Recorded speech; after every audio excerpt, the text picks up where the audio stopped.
Hey, toi! Oui, toi! Tu penses que dans l'Est du Québec, il se passe pas grand-chose? Tu penses qu'il y a rien que du vent pis c'est tout? Ben attache ta tuque parce que je t'invite dans mon bar. Ici, à l'Hôtel Central, il y a toujours des brasseux de cossins pis des rameuteux de patentes. Du monde qui ont plein d'affaires à nous faire découvrir. Sport, médias sociaux, arts numériques, cinéma, littérature, économie, microbrasserie. Allez, viens t'asseoir avec nous autres. Tu vas voir que dans l'Est, il n'y a pas rien que le vent. Tu décoiffes. Bienvenue à l'Hôtel Central.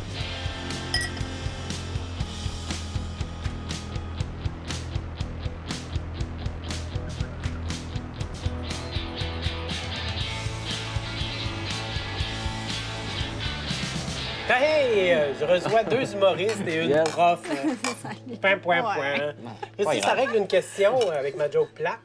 Vous êtes des humoristes, vous faites ça comme c'est un métier professionnel. On peut se parler, on peut se dire les vraies affaires. Oui. Pourquoi vous n'êtes pas drôle ou pourquoi vous êtes pas aussi drôle que Lise Dion? Comme Lise Dion, elle est drôle. Pourquoi vous ne faites pas les mêmes jokes que Lise Dion? Là, vous venderiez beaucoup de spectacles. Je me suis déjà fait dire ça, hein? Moi, je prenais le Lift Amigo une fois, puis le gars qui me donnait le lift, et j'ai dit que je suis humoriste.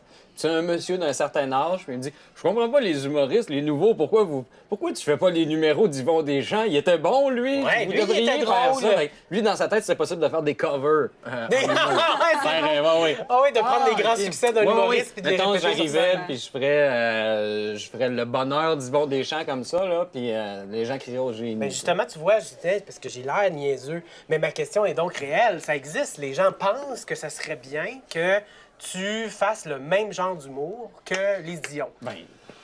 Parfait. C'est ça qui arrive aussi. On appelle ça les galas juste pour rire. Ah, OK. Des Pas gens qui- l'ensemble des galas juste Des pour gens qui rire, font le ouais. même humour pareil et des mêmes sujets, c'est pas mal juste pour Mais rire. l'affaire, Mais il y a un public, là, définitivement. Oui. là. Puis la Ouais, question... pour le McDo aussi. tu sais. Oh, Là, tu viens de dire à tous les humoristes du Québec que t'es meilleur qu'eux autres, puis qu'eux autres, ils ont rien compris. Ah, Parle-moi de ça. Comment ça se fait que tu penses que l'humour engagé, ça a une plus grande valeur que l'humour de famille ou de genre? J'ai pas dit ça du tout. De toute façon, toute forme d'humour, tous les humoristes sont engagés. On est tous engagés. Et puis, ça n'existe pas de l'humour désengagé. Je veux dire, dès que tu montes sur scène et tu abordes un sujet sociétal ou privé, il va avoir un angle politique, il va avoir des valeurs transmises à travers ça. Fait que, non, moi, je suis un gros fan d'humour. Puis j'aime beaucoup les humoristes, mais ça dépend qui, pourquoi, puis quand. C'est quoi la distinction qu'il y a à faire? Pourquoi tu dis qui, pourquoi, comment? C'est quoi la différence entre certains Parce que humoristes? au Québec, parce qu'il n'y a pas de, tu sais, de l'humour plus politique ou de l'humour vraiment anecdotique. Pour moi, c'est aussi important puis aussi bon. C'est juste que le rapport de force est inégal.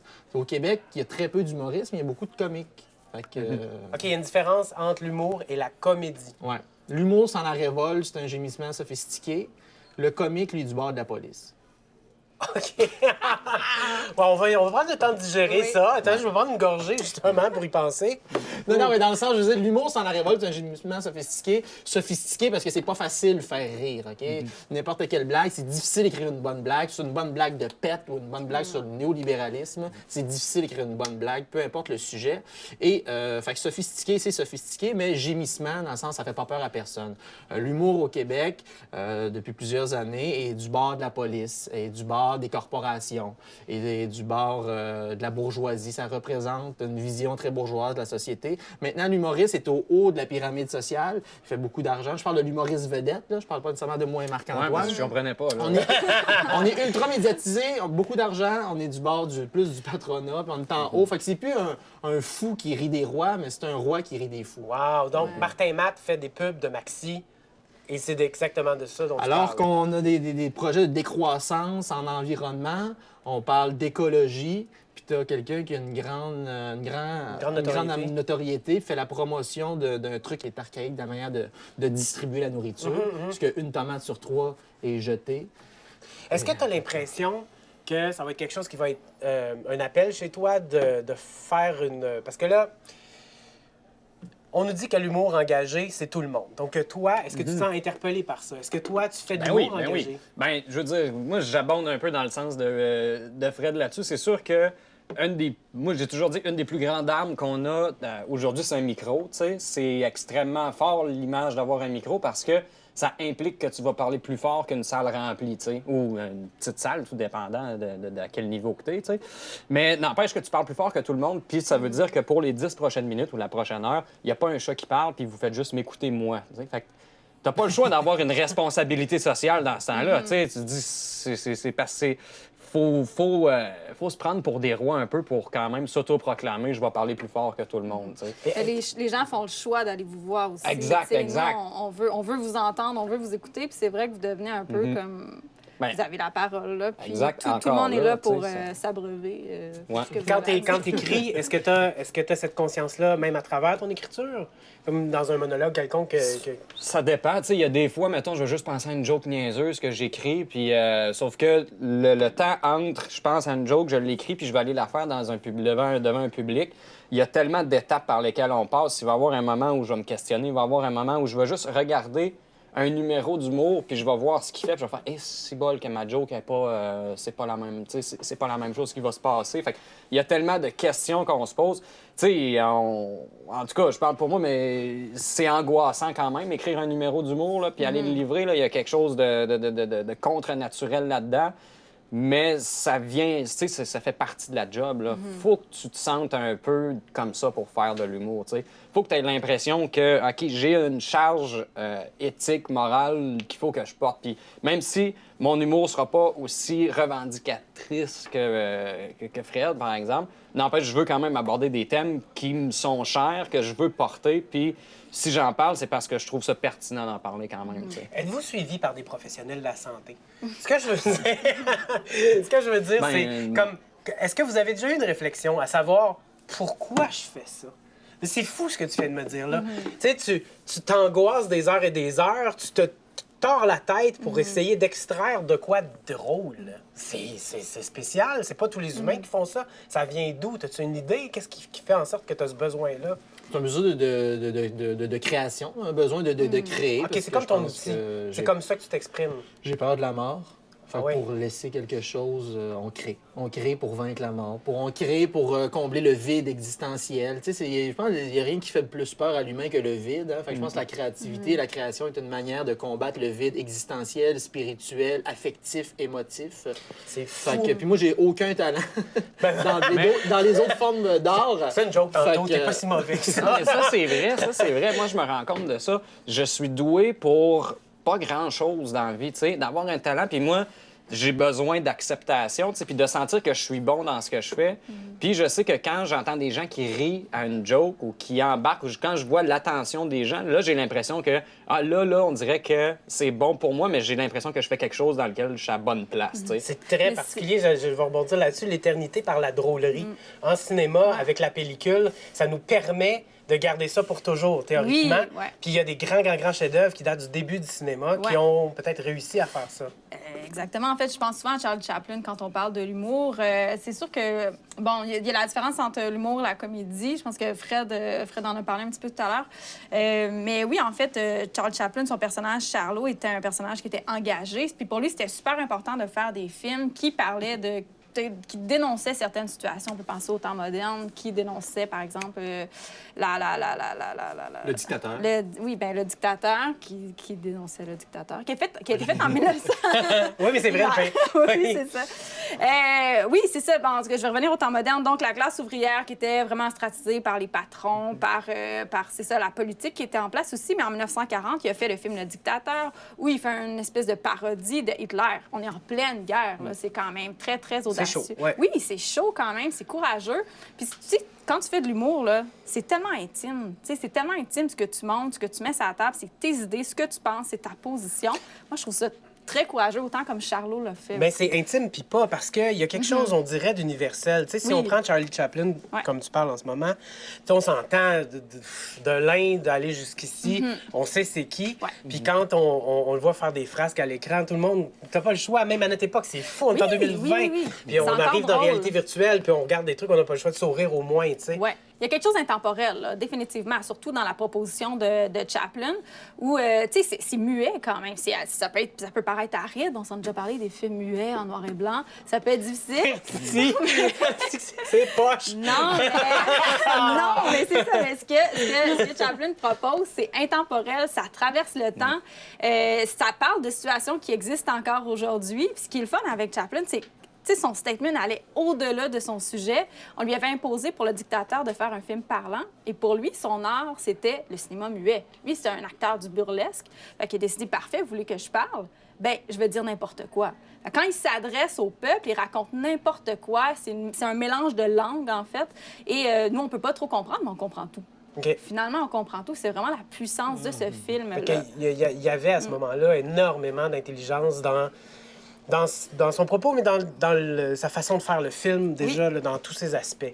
Est-ce que c'est comme ça encore aujourd'hui? Est-ce qu'il y a des films intelligents et drôles à la fois? Ah, certainement, c'est sûr. En fait, la comédie, c'est probablement ce qu'il y a de plus difficile à écrire. Là. C'est super dur de ne pas tomber dans le film à gag ou dans le stéréotype. Il y en a qui le font, là, des films qui tombent un peu dans ce volet-là. Parlons des films, par exemple, qui mettent en scène des humoristes. Non, Moi, je fais pas du cinéma. Non, mais comme quoi, par exemple? Non, mais je veux pas embarquer, tu sais, tellement là-dedans comme, bon, de Père en flic, Bon Cop, Bad Cop, ou, bon, c'est des grandes stars qui... Mais c'est comique, Bon Cop, Bad Cop, c'est le meilleur film qui a jamais été produit au Québec. C'est le plus drôle, en tout cas. Non, mais c'est pas... Je veux pas dire que c'est mauvais, mais il y a des choses plus intéressantes, je pense, qui se font, où l'humour est là, mais on parle de quelque chose d'un peu plus grand que soi. Les Américains, ils sont bons aussi, là. Dans la comédie américaine, est comme vu un peu comme un sous-genre, comme si c'était moins sérieux.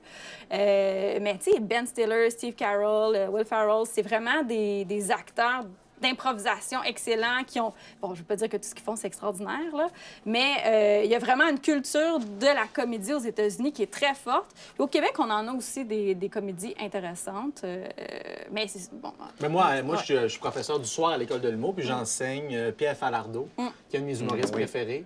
Tant dans ses films que dans ses livres, il y a une écriture pamphlétaire qui m'a beaucoup influencé. Il y a le sens de la formule, puis on tombe beaucoup dans l'humour. Juste son classique des classiques, Le temps des bouffons. Je me présentais ça à mes élèves. Je dis, pourquoi c'est drôle?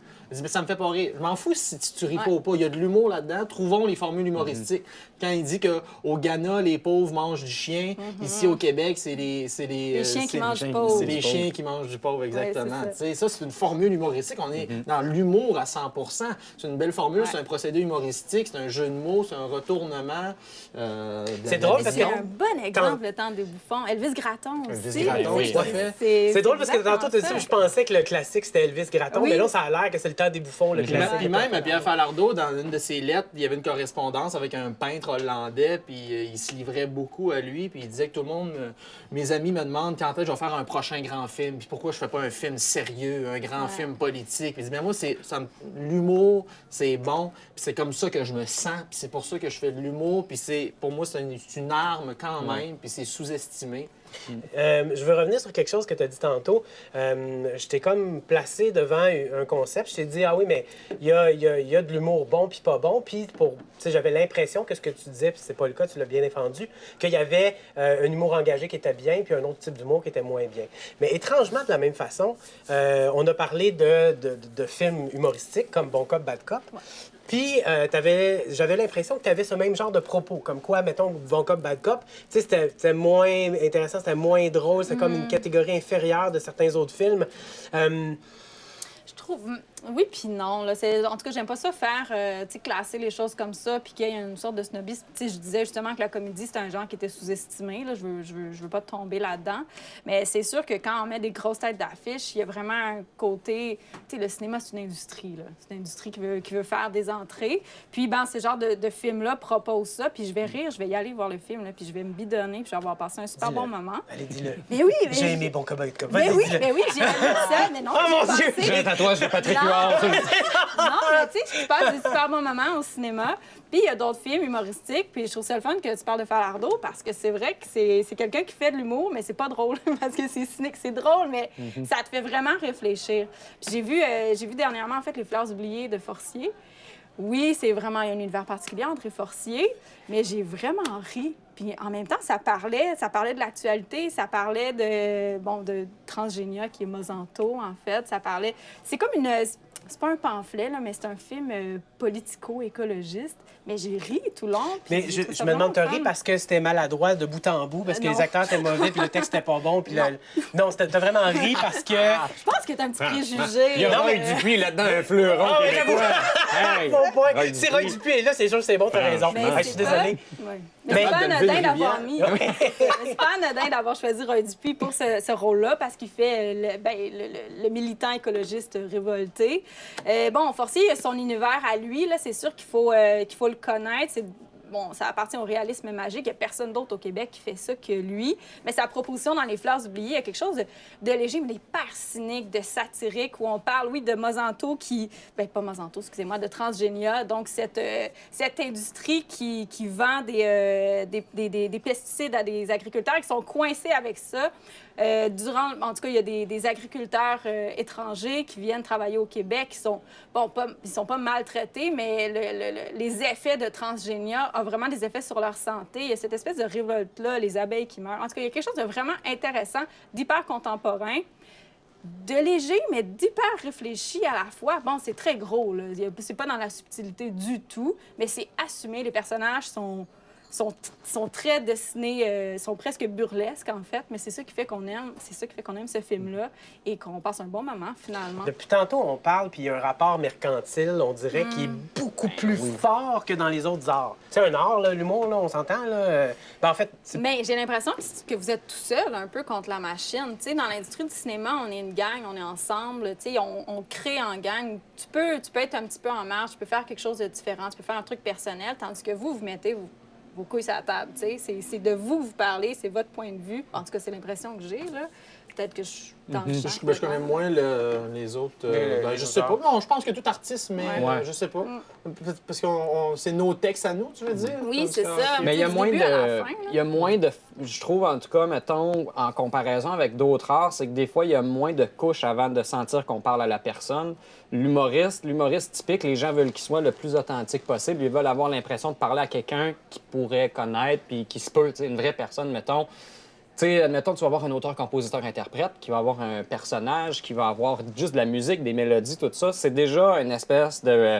il rajoute des couches, tu sais, il y a comme... Il y a un enrobage. Exactement. Ouais. Mais un humoriste, on dirait que là, c'est comme si la seule affaire que j'ai, c'est que j'ai un micro, tu sais. Je suis Marc-Antoine, je vous parle, puis les gens, je pense qu'il y a quelque chose qui les rejoint là-dedans, qui aiment bien, mais ça fait qu'on est toujours un peu... on s'autoporte nous-mêmes, mais il n'y a rien pour nous baquer ou pour nous enrober nécessairement. Tu sais. Un petit constat sur la nouvelle génération dont tu fais partie. Est-ce que tu t'associes aux nouveaux humoristes qu'on pourrait appeler de la relève, qui vont donner pas mal dans l'absurde un peu, si on prend Lacroix, par exemple, ou... Ouais, ben en fait, si on prend la nouvelle mettons la nouvelle, ce qu'on dit la relève, Ouais. là, fait que j'entends là les humoristes que ça fait, mettons, 5 à 10 ans, même Ouais. pour certains qui font ça, des fois même plus, mais... Stéphane Fallu est encore dans le relais. il est encore dans Il va la relève, être éternellement dans la relève. il est à veille de mourir, là. Pauvre Stéphane, il doit avoir 80 et quelques, là. Mais, tu sais, c'est... en ce moment, je remarque qu'on est... Mettons, moi, je vis à Montréal, puis j'ai pris cette décision-là parce que je me disais, je vais être proche du centre névralgique, tu sais. On est énormément d'humoristes. À Montréal, les soirées d'humour, il y en a des fois 3-4 par soir, là. Tu sais, Wow. c'est fou, là. Il y en a. Il y a énormément d'humoristes. Il y en a presque trop pour l'île, là. Tu sais, il y a des soirées, des fois, tu vas jouer devant 3 personnes parce que les gens sont saturés d'humour, tu sais, il y en a trop. Puis moi, tu sais, cette nouvelle génération, elle fait de tout. Il y a de tout vraiment qui se fait. T'as du personnage, t'as des duos, des trios, t'as de l'absurde, t'as de l'engagé, t'as de tout. Ça reste, je trouve, très montréalais quand même. Québec commence à se développer un peu aussi, mais ça reste encore une fois très situé dans les grands centres. Cette nouvelle vague d'humour-là, des fois, il commence à avoir des soirées un peu qui se développent, tout ça. Mais moi c'est quelque chose que je trouve pertinent d'encore plus développer parce qu'il faut que l'offre en région devienne plus que, justement, je paye 80$, je vais voir Lise Dion, puis c'est ma grosse sortie humoristique, où je vais voir, tu sais, des gros noms. Faut qu'il y ait la possibilité, mais là, j'ai un 20$, puis je vais aller voir une soirée d'humour de la relève parce que l'humour change énormément, il change vite, puis il peut il peut être sur n'importe quoi. Tu sais. Tu peux avoir de tout, là. Puis c'est le fun de varier ce qu'on consomme dans la vie en général, je pense. Fait qu'il faut profiter de ça, mais il faut que ça s'exporte ailleurs au Québec. Tu sais. Il y a des tournées dans l'Est, non? Ouais, ben il y a les... Dans la microbrasserie Exact. avec des humoristes à chaque Ouais. mois? Mais c'est à eux qui chaque l'animent. mois. Oui, c'est ça. Ben là, je l'anime exceptionnellement à Microbrasserie. Je l'anime exceptionnellement en remplacement de Serge Yvan-Bourque. Mais tu sais, ça, c'est une tournée où on vient avec 2 humoristes, souvent de Montréal ou des alentours. Puis là, on fait découvrir ces humoristes-là en région. On le fait, mettons, à Amqui, on le fait à Rimouski, on peut le faire des fois à Sainte-Anne-des-Monts, peu importe dans l'Est. Mais c'est le fun d'avoir ces spectacles-là parce que là, tu payes pas le prix d'un gros gala, puis tu as l'occasion d'en voir plus. Mettons, tu as l'occasion de voir juste plus qu'un humoriste pendant 2 heures de temps. Tu en vois 2, 3, des fois 4.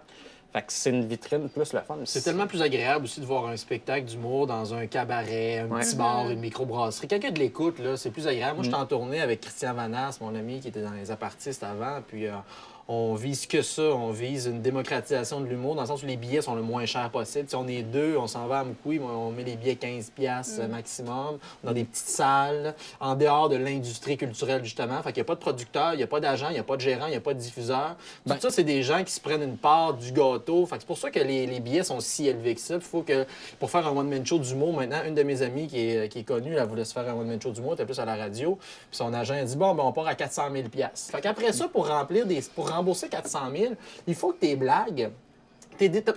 On n'a même pas besoin de te censurer. Tu vas t'auto-censurer à la base. Tu dis, je dois 400 000. C'est comme un étudiant qui sort de l'université, il doit 100 000.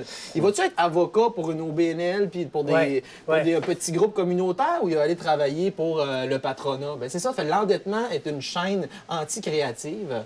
Puis quand tu dois de l'argent, bien, tu vas être moins créatif. Puis après ça, il faut que tu écris des jokes qui vont plaire à 2000 personnes. À un moment donné, s'adresser à tout le monde, c'est parler à personne. Ouais. Ben, je suis pas déçu, en tout cas, parce que vous avez été drôle tout le long. Ouais. Merci d'être passé. Ça va être 15 $.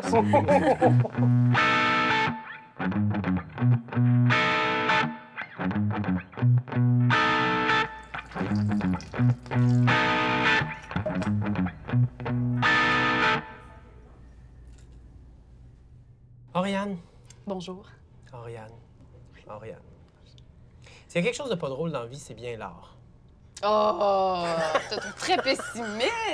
Ouais, c'est un petit peu mon mode de vie, mais dis-moi, pessimiste? t'es pas d'accord avec ça? Ben non, je suis pas d'accord avec ça. Les pratiques artistiques, c'est très diversifié. Il y en a des pas drôles, mais il y en a des drôles, hein. On s'entend qu'on rentre dans un musée, Ouais. puis t'as l'impression de rentrer dans un monastère. Ish, mish, mouche, moche, Mais mish, c'est pas faux. Les musées puis les institutions, c'est très blanc, c'est très... On dirait que tu rentres puis tu peux pas rire, tu peux pas sourire, tu peux pas parler, faut que tu restes silencieux. Il y a plein de codes. Mais il y a quand même des pratiques qui peuvent être drôles. Mais peut-être que je me méprends, mais je connais peut-être pas assez le milieu de l'art, mais j'ai l'impression que c'est toujours, tu sais, lourd, puis dans la contradiction avec la société, puis, tu sais, quand on se dit, ah, OK, on va aller voir une exposition, on s'attend à ce que ça soit, là, ça remanie à l'intérieur de soi certaines zones qu'on n'aime pas trop travailler. Est-ce que je me trompe? Bien là, t'as nommé plein de choses, mais je pense qu'on peut critiquer la société en étant drôle. Absolument. Par exemple, il y a une artiste qui s'appelle Dana Wise qui crée plein de pilules pour sauver le monde de tous ces maux. Elle fait c'est vraiment des petits emballages en petit plastique avec une petite étiquette très vintage. Puis sur l'étiquette, il est marqué s'assurer que votre enfant soit hétérosexuel.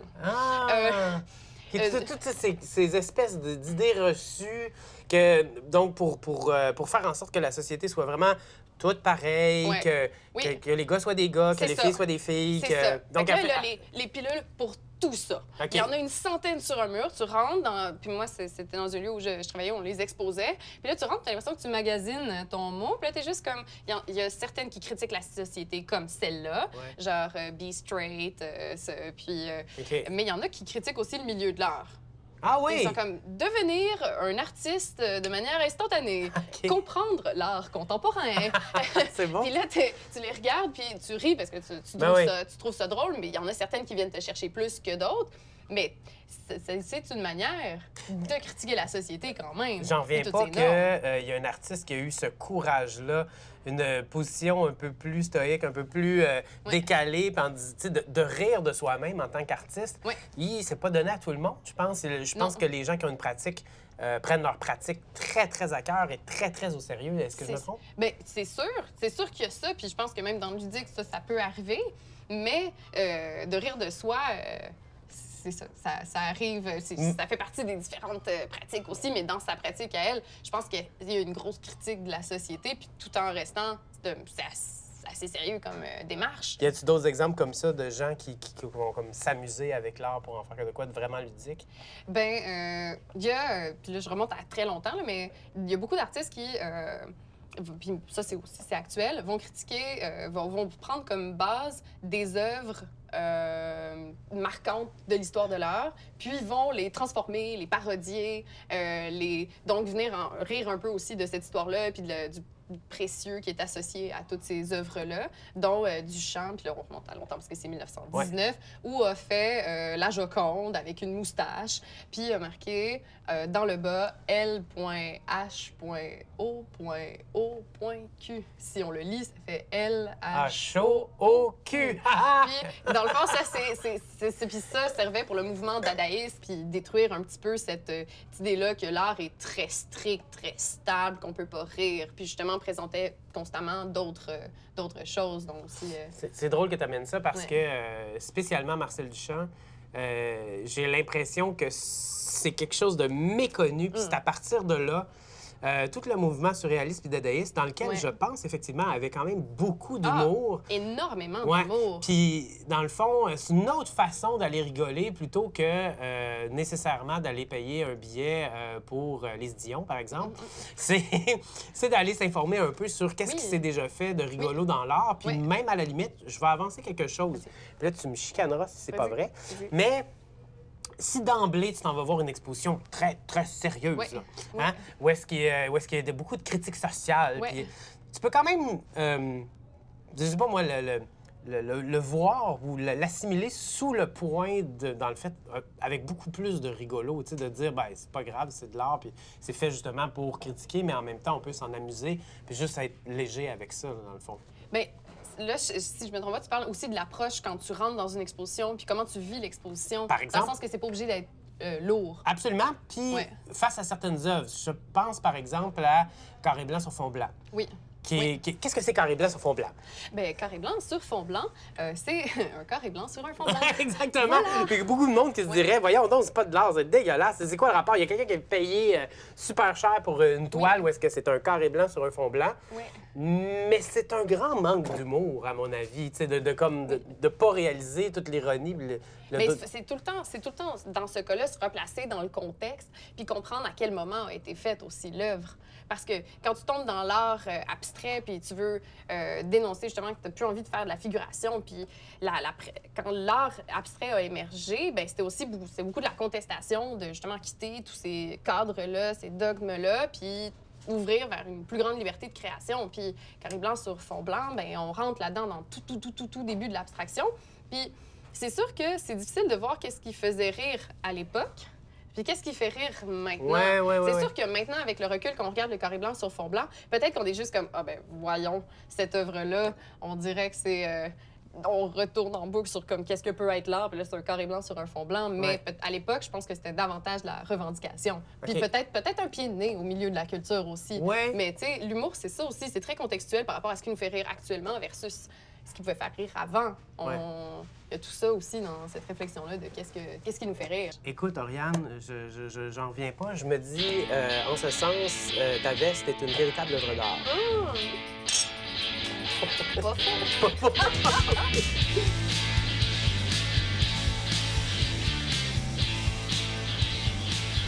Ouais, ben, refaire le monde terrain temps. On ferme Hôtel Central.